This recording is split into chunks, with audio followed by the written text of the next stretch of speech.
लेकिन एक बात याद रखना, मैं इसलिए कह रहा हूं कि चापलूसों से दूर रहना। अभी मैंने बताया ना कि एक उंगली खराब हो जाए तो उंगली कटा देनी बेहतर है। और चापलूसों के चक्कर में यदि आप रहोगे ना महाराज, तो आपकी गर्दन भी कट सकती है। वो कैसे?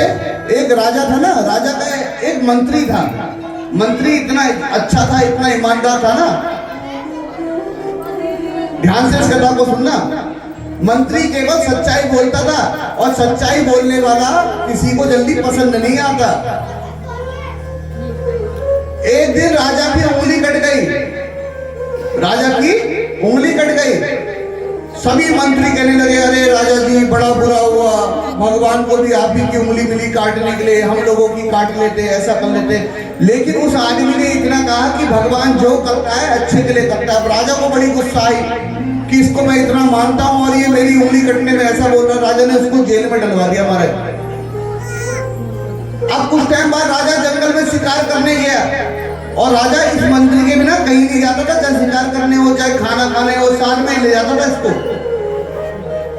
अब इसको तो जेल में डलवा दिया, अपना चला गया शिकार करने। अब शिकार में जंगल में आदिवासियों ने पकड़ लिया महाराज, और राजा की बलि देने के लिए ले गए। लेकिन जब बलि देने लगे तो आदिवासियों के गुरु ने रोक लिया, रुक जाओ, इसकी बलि नहीं चढ़ सकती। बोले क्यों? क्योंकि इसकी उंगली कटी हुई है, मतलब इसका अंग जो है भंग है।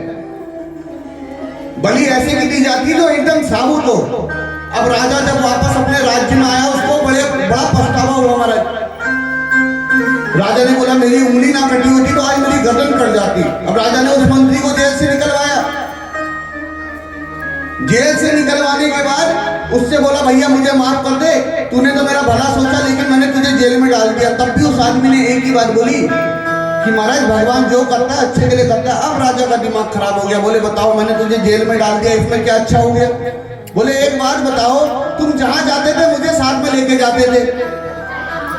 अगर आज मैं जेल में ना होता, तुम्हारे साथ जंगल में शिकार करने गया होता, तुम्हारी उंगली कटी थी, तुम तो बच गए, मैं तो पूरा साबुत था, बलि मेरी चढ़ जाती, बलि मेरी चढ़ जाती। इसलिए भगवान कैसी भी परिस्थिति दे देना महाराज, उसको हंस के स्वीकार करो, क्योंकि होए सोई जो राम रचि राखा।